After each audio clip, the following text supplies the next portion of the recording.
ito makikita natin dito yung positive sign, and then ito po yung negative sign.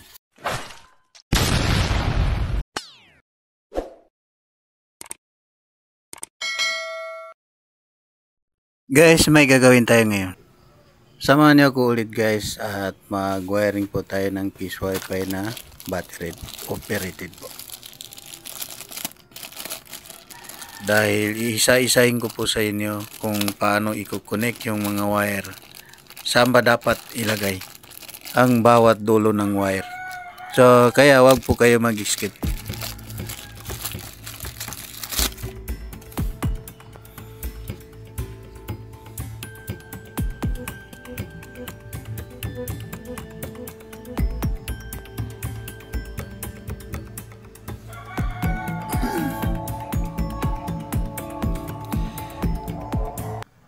Ito po yung gagawin natin guys na PoE. Ito siya. At ito po yung LAN.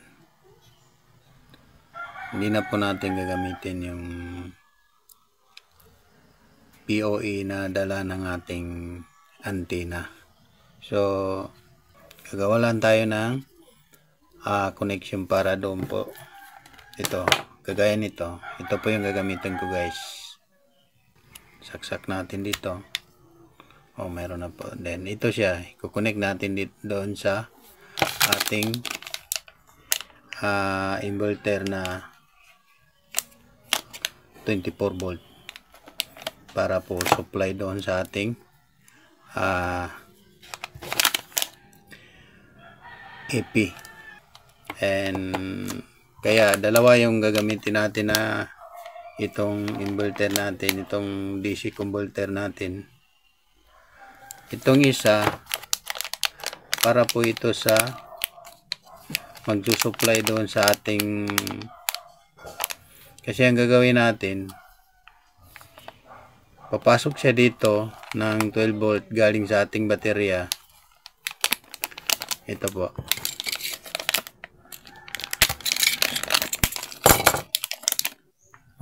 Ito siya. Ito po yung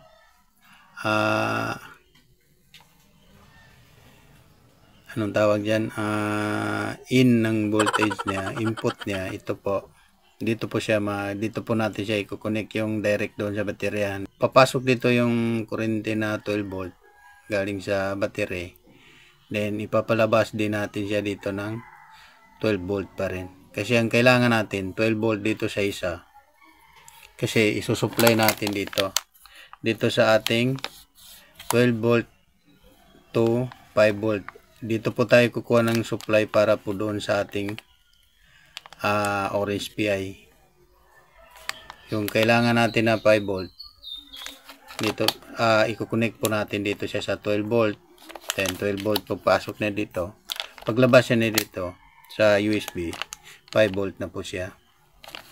So pati yung blower natin dito rin siya i-connect, yung blower ng ating bendo, and then yung coin slot po natin dito rin siya may connect kasi 12 volt po yun. Lahat po ng 12 volt supply dito po natin siya i-connect dito sa 12 volt na ito. Dito sa isa 24 volt po ito siya, kasi ang gagamitin ko na AP ay TP-Link. So kailangan yan 24 volt. So mag-iisa lang siya dito yung TP-Link natin mag-connect. Dito pati yung modem natin dito rin siya ma-connect. Dito rin po natin siya kailangan i-connect sa 12 volt. Modem, coin slot, then blower natin dito rin po siya. So ito guys, simulan na natin. Kasi yung iba parang nalilito doon sa mga unang video ko eh. So ito, isa-isahin natin ito. Tandaan nyo lang. Basta ang importante lang dito, hindi magkakabaliktad yung wire. Yun lang naman ang importante dito. Alam mo saan mo ipasok yung kurente at alam mo saan mo ipapalabas. And then, yung negative at saka positive, pinaka-importante sa lahat yon. Ito po, kagaya nito guys. Ito po yung positive out niya na positive. Dito po mag-out ito. Ito makikita natin dito yung positive sign. And then ito po yung negative sign. So ibig sabihin, yan lang ang tatandaan nyo, itong positive at saka negative. Ito, kagaya nito, positive din po ito siya. Kasi papasok po siya dito, lalabas siya dito. Yung positive na papasok dito, lalabas din siya dito na positive. Ganun din siya. Ito guys, ginagawa ko para po doon sa hindi pa masyadong medyo, hindi naman ako perfecto sa electronic guys pero ang sa akin lang, pinapaunawa ko lang kung paano ba gagawin ito. Kasi yung iba gumagawa nito, natatakot sila. So totoo naman, kasi pagka magbaliktad yung kuryente mo, sigurado po yan masisira ang ginagawa mo. So ito guys, wiring natin. Samahan niyo ako, i-wiring natin ito.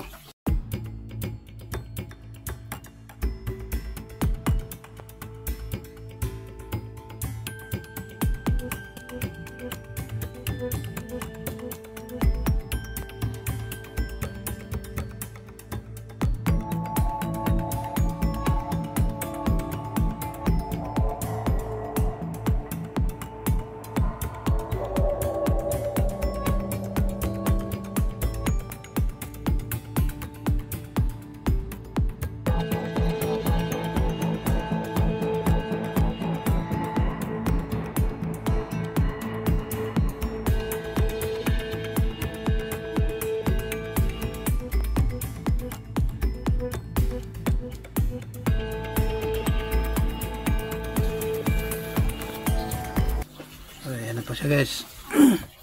Naka-connect na po. Ito po yung gagamitin natin para po sa 12 volt. Connect natin dito.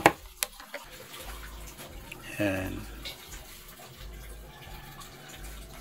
Dito naman banda, dito sa input niya. Ito po yung lalagyan natin ng wire na direct sa baterya. Ito na po siya guys. Wala na po tayong ibang gagamitin diyan.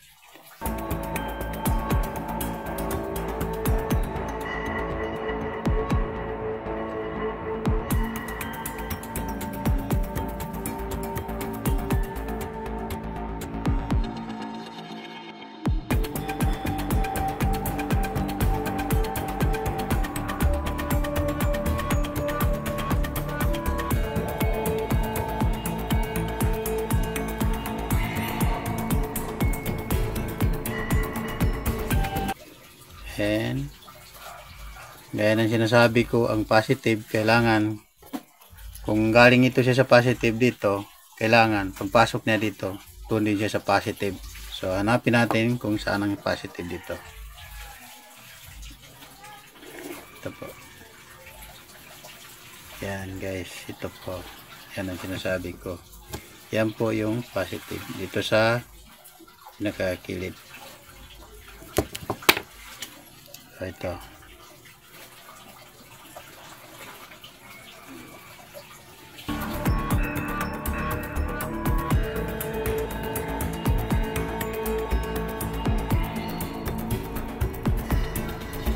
Ayan guys, kadikit na po sila. Ayan.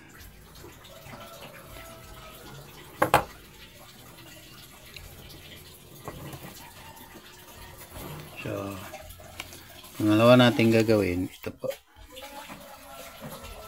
Ito naman ang i-connect natin.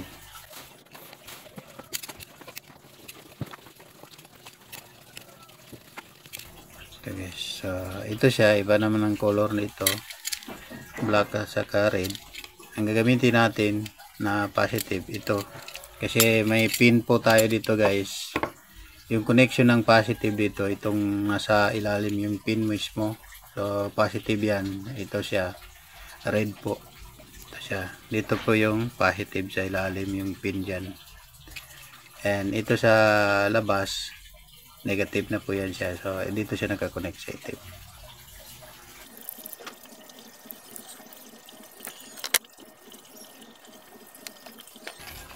So isa yung output niya guys. Dito po tayo maglalagay output. Ito po yung output to. Yan guys, so output niya.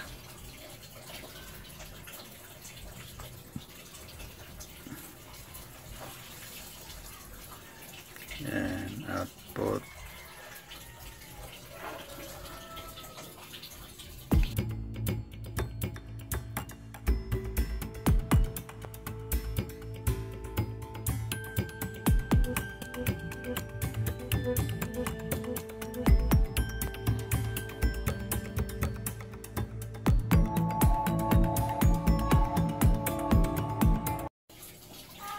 So ayan na po guys.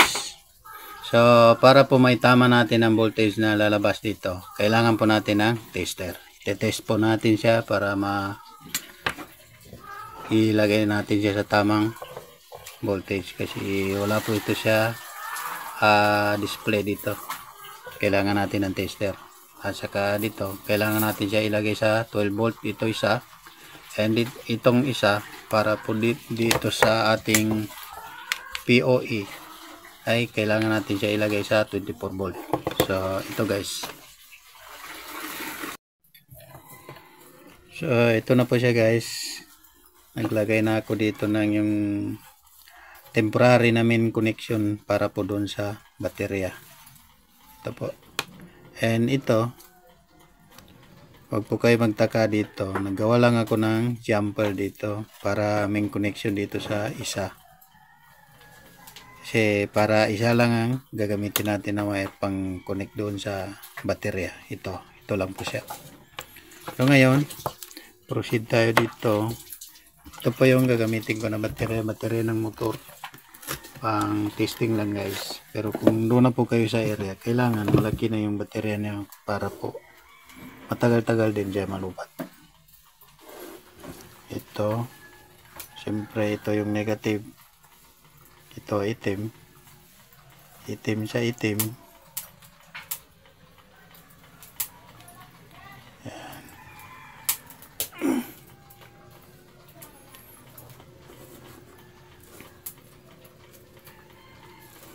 Ito, titingnan natin ito siya. Mag-ilaw yan siya guys. May mga ilaw po yan sila.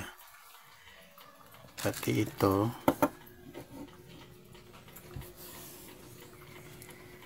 Ito. Ayun. Nag-ilaw na sila guys. Ayan. So, dito, para po dito sa ating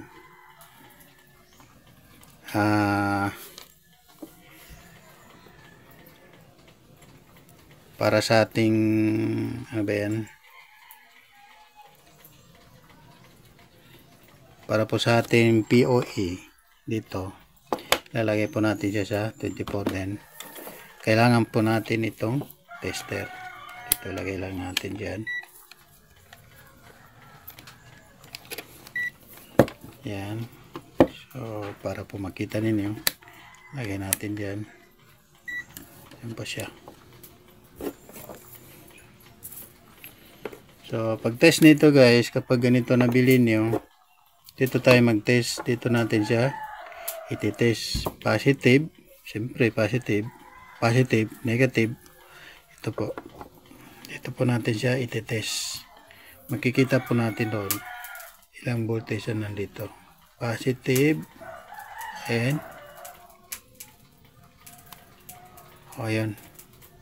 22 siya kaagad guys. So 22 po yung output niya.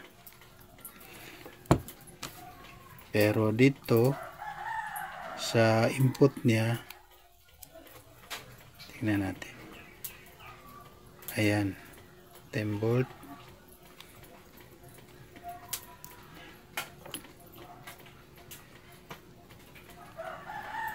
Ayan guys. Pero dito siya sa kanyang output, nasa 22 na po siya. So, konti lang idadagdag natin dyan. Dito po natin siya i-adjust. Ito po guys. I-adjust natin siya dito.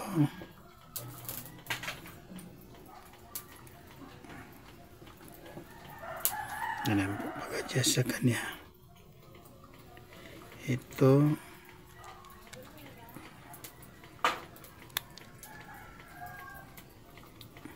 Yun. Yun.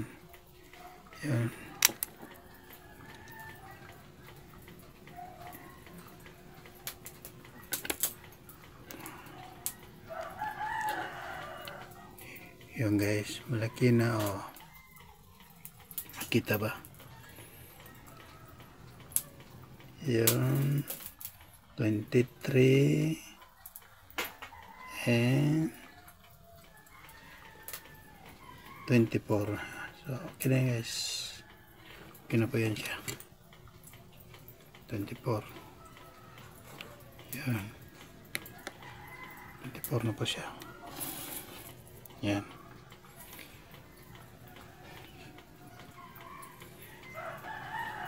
And subukan natin ito siya i-connect dito. Wala naman problema dito guys. Itong kuan. Kahit 48 voltage ay ilagay natin, kaya naman niya. So ito siya. Ayan. Gilaw na siya. Dito naman siya isa, kailangan natin ng 12 volt dito. So tetest muna natin siya. Yan. Oh, 21. So kailangan natin yan siya ibaba guys. Kailangan natin ibaba yung voltage niya kasi ito po yung gagamitin natin sa bendo doon sa sana yun, doon sa kailangan natin na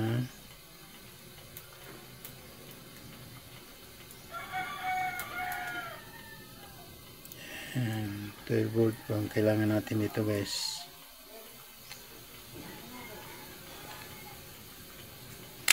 Oops. Ayan. Kulangan pa natin. Supa pa siya konti. Ayan po guys. So ayan guys. Ito na po yan. 12 volt. Ito na po yung gagamitin natin na supply sa doon sa bendo. Then yung orange PI dito po siya kukonek. Yung coin slot nyo, pwede nyo siya i-connect dito, pati yung modem and then blower ng inyong bendo. Dito rin siya may ikabit. Ganun lang pa arrange nito guys. So maraming salamat sa panonood. Sana po may konting tayong nalalaman dito.